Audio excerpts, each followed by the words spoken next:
Okay, so being a pitta, definitely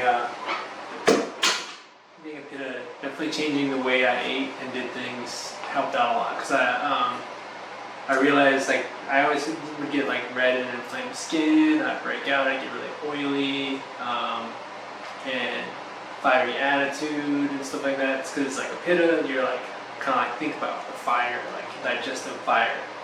So I'd get irritable when I was getting hungry. So I had to make sure like I had something that would cool me. So there's different herbs and different foods that would cool that doesn't. Yeah, so there's herbs and different ways to prepare food or whatnot that can help to balance each dosha type or each dosha constitution. I remember, let's see, we did a experiment on like the blood group diets, which were it was kind of interesting, but we weren't really sure like, is it working because we cut out like a lot of bread and like that kind of stuff, or was it working because there's something to it? And I don't know if we ever got around to figuring that out. And it seemed like there wasn't really.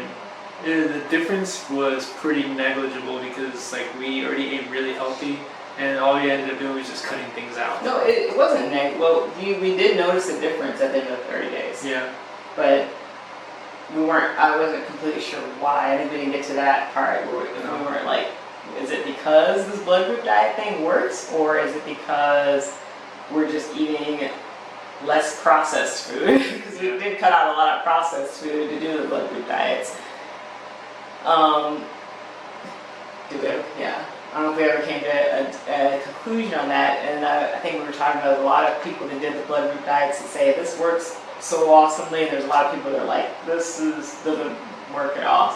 So, and then we did our 30-day thing of it to see, does it work, does it not? Well, something worked, but we weren't really sure what it was. Yeah. But with the dosha-specific diets, I can actually see how it makes sense, and I could actually sit here and explain why each one works, because everyone is a different constitution of these three main doshas or consciousness. You have Vata, which is air and space. I forgot already. Pitta, which is fire and water, and earth, which is Kapha, which is earth and water. There you go. If I start talking too fast, then I miss some points. So you probably could guess, those of you who know the doshas probably could guess which one I am. Okay, anyway, and so if you take someone's makeup, so if someone's like a Pitta dominant person, your main constitution is going to be Pitta, which is fire and water, and Pitta controls like the digestion and other things, and an imbalanced Pitta, you can see a lot of indigestion or heartburn or skin flare-ups like rashes or breakouts and stuff, and they tend to get hot a lot. They are heat intolerant. They are like that with their irritability sometimes because they have such a strong, they rule the digestion. They have a strong digestive fire also, so they need to eat more often than, and their ability to digest is stronger than like the other doshas. So, and so basically, yeah, the dosha's explanation of like how to eat, specific ways to eat, make perfect sense to me, unlike the blood group diets. I just wanted to make that clear. So anyone who saw our blood group diets videos, they're interesting, but if you want to go around this a little bit more, has some better explanation and background knowledge and like whatnot, you should look to the dosha specific diets and whatnot. Yeah. So, but yeah, no, and I know after our blood group diet thing, after the 30 days, like I think we both overall felt better. You have to relook at the video, but I can't remember. I think some of your like acidity, like indigestion went down a little bit, but it wasn't anything like when we started our dosha specific balancing diets or food eating habits. Pretty much, you can talk, I guess, you explain. Definitely indigestion is a pretty rare thing now. Like before, like by Indian food, it's like there's certain things in there that I eat and I didn't even think about, like having cucumbers and raita, which is kind of like watered down more, so yogurt and stuff like that, different things. Cooling food. And mint, chutney. It's like I was adding those things in to cool my digestion, so I didn't get indigestion. But when I didn't have those, I'd get indigestion like every single time.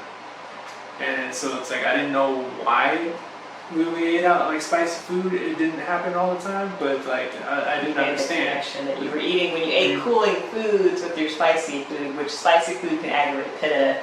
So when you ate cooling foods with the spicy stuff, then it didn't aggravate your pitta. You didn't get heartburn. There you go. It's like, and then when I'd eat certain things, and we started learning more about like what were cooling herbs, and I started to realize like a lot of the times when I try to season my food, I went for a lot of those ones like cumin and things like that. I'd use in a lot of different seasonings, and it's a cooling herb. So like instinctively, yeah, it's like those. Yeah. And it's just interesting because it's like when I didn't have those in there, it's like even like slightly spicy stuff can flare me up pretty quickly. Like I used to be able to just eat jalapenos and stuff like that, and like so now I was inflamed all the time. Yeah, and now that you've stopped eating tons of spice, so your intolerance of it has greatened. Because now it's like, okay, you just cut that kind of stuff away. And so now I've become highly reactive to it because I'm not used to it anymore. I'm like, oh, that's really hot. And I can tell even more so now because balancing my system, that I can actually, like, the subtle changes become great. So I know when I'm doing something that I shouldn't be doing much easier.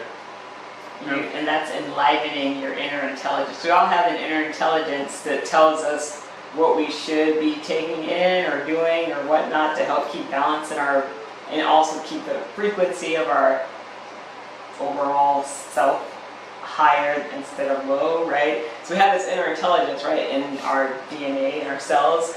And so when you start doing stuff to help bring back balance to your body, that inner intelligence, I think, like awakens more. Yeah. And so it becomes more, you're more in touch with your inner intelligence, your inner guidance to tell you, like, no, don't eat that because that's not good for you. That's going to cause more imbalance, right? Yep. So that's interesting. And then for me, of course, let's see, what did I do differently? More meditation. Warm water throughout the day is good for a Vata dominant person. And Pitta tea that we ordered from. Oh yeah, the school that I go, they have a ordering site called mapi.com, where they have dosha specific like herbs and teas and like other stuff that is Ayurvedically prepared, the ancient way, and it's all organic and everything. But they have like a pitta tea that's very cooling. Like I get hot quickly, especially obviously in hot heat where it's humid, and pitta tea and like having pitta oil and like just making sure like I pay attention to what's going on, I can actually do stuff and not be like just completely just wiped out afterwards. When I'm able to utilize like different herbs and remedies to kind of re-cool myself and like rehydrate myself.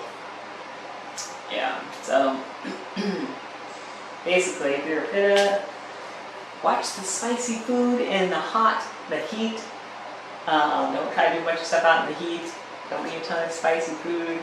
Well, that's another thing for the daily routine, by the way. Try not to drink ice cold water, especially with your meals, because that like messes up your digestion and slows it down.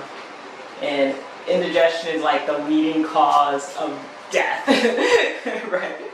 If you mess up your indigestion, then you create toxic byproducts. Sorry, I have a kid in the background. Toxic byproduct gets in the body, and then it builds up. If it's not addressed, then it can cause illness. There you go. You good? Yeah, I think so.